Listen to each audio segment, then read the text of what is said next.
Tendo definido a chuva, o traçado dos elementos de captação, como sarjeta, as bocas de lobo, os condutos e tudo mais, podemos pensar na rodada para o dimensionamento hidráulico dos condutos livres. Então, quando a gente vai fazer o dimensionamento, como visto no vídeo anterior, a gente faz o dimensionamento dos tubos olhando um catálogo. Então, em todos os tubos a gente tem que definir eles como tipo catálogo e referenciar eles a uma lista de tubos. E aí o software vai dimensionar olhando as restrições de projeto que podem ser definidas de forma global aqui em análises, design constraints, velocidade, cobrimento, declividade, limite de y sobre d, se pode ter degrau, alinhamento de geratriz e, se for o caso, estiver dimensionando as entradas de boca de lobo, quais são os critérios de máximo espraiamento e máxima lâmina de água no meio fio. Lembrando que esses critérios podem ser iguais para todos e também podem ser diferentes por um grupo de elementos. Se você quiser definir restrições de projetos diferentes entre os elementos, vai lá na alternativa de design do seu cenário, onde você vai ter uma tabela. Aí nessa tabela a gente tem a capacidade de usar as restrições globais que estão aqui repetidas na parte superior. E na tabela tem a opção de usar um número diferente do que tiver aqui em cima ao ativar as restrições locais. Então é aqui que você faz a escolha se você quer que um elemento, por exemplo, use não o 3 metros por segundo de limite de velocidade, mas 2. Então, é só ativar para ele essa caixinha. Aí ele vai liberar aqui as próximas colunas para edição. Aqui no caso, ele vai escolher os diâmetros para cada conduto de acordo com a listagem definida no catálogo, né? Então aqui a gente tem o catálogo de rede. Então ele vai escolher o melhor diâmetro desta lista para os diâmetros que estiverem ticados aqui no Available for Design. Então neste caso, para este catálogo, as tubulações abaixo de 450 serão ignorados. Não pode esquecer de ativar para que o catálogo como um todo seja escolhido.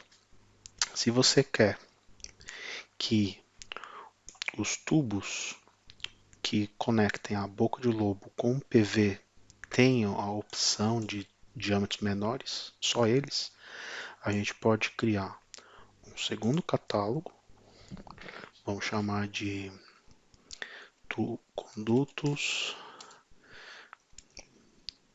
boca para rede. Aí só para aqueles tubos que conectam a boca de bueiro para a rede possam ter a opção de 200, 250, 375, etc.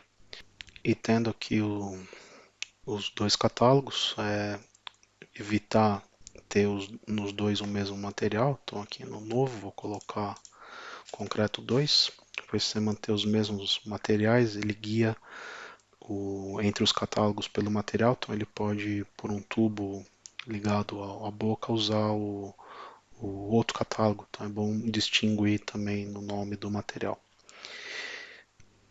Bom, feito isso, a gente precisa aplicar este segundo catálogo para os elementos que conectam a boca de bueiro à rede. Então a gente pode usar aqui uma opção para selecionar aqui por elemento.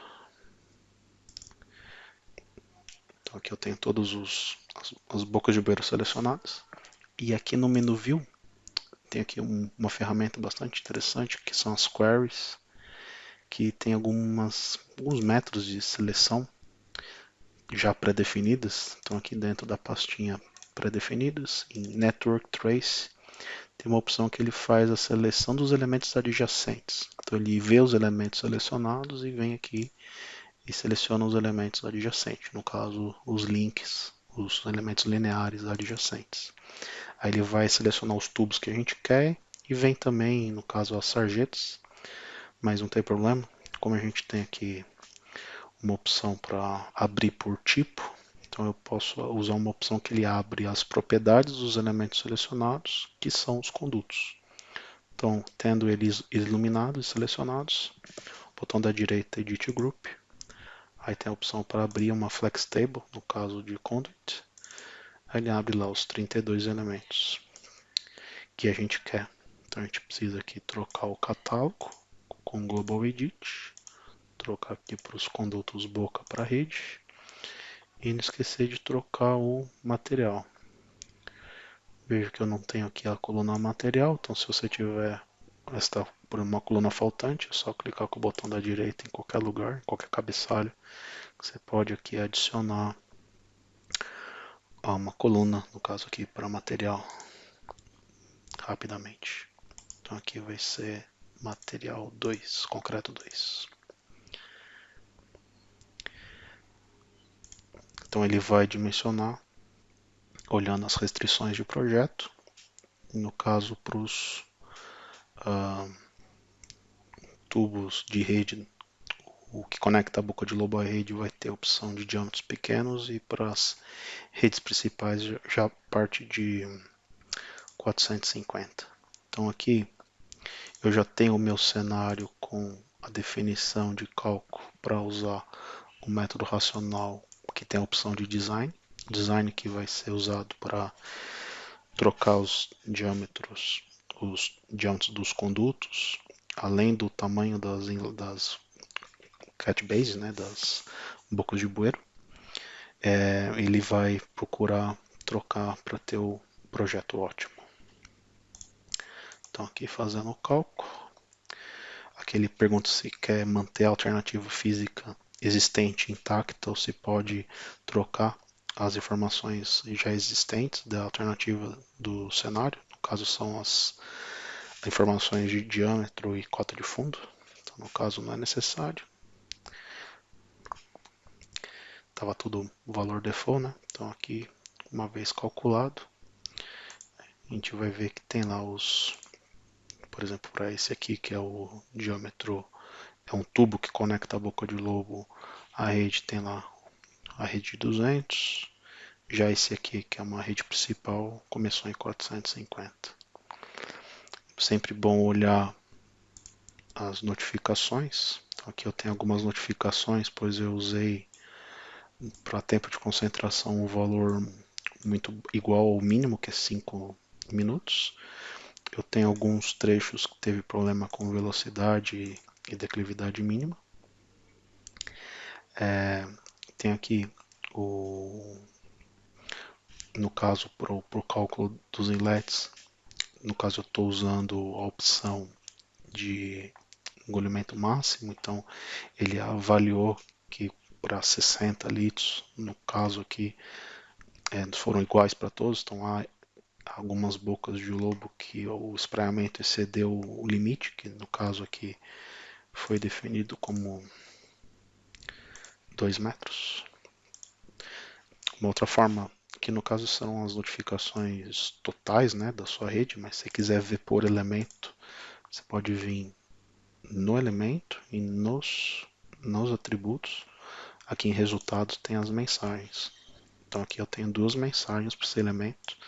Então eu tenho uma mensagem que excedeu o espraiamento, e no caso aqui ele tem uma mensagem amigável só dizendo que se você quiser dimensionar a boca, que use um catálogo. No caso eu não estou usando catálogo, então ele só está avisando que se quiser que encontre uma boca que faça a escolha para ter um espraiamento menor, precisa ser usado o catálogo em vez da capacidade máxima.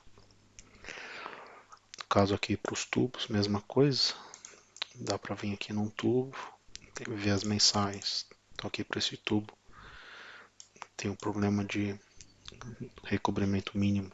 Então para este tubo aqui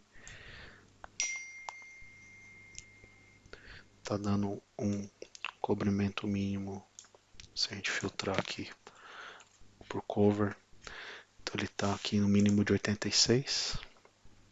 Então aqui ele está olhando, eu tenho um modelo de terreno atachado, né?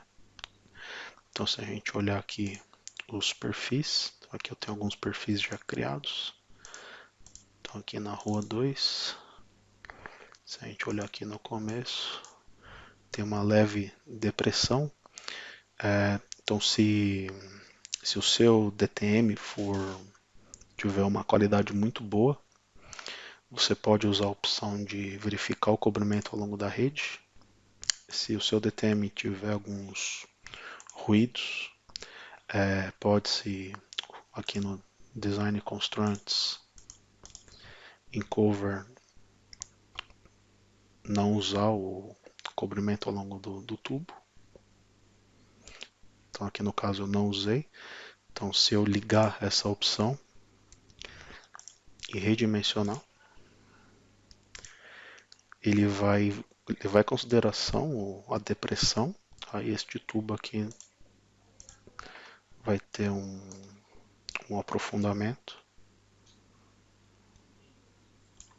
Então não tem mais mensagens. E o cover, aqui no caso, deu uma aprofundada no final para verificar o mínimo ao longo de 90.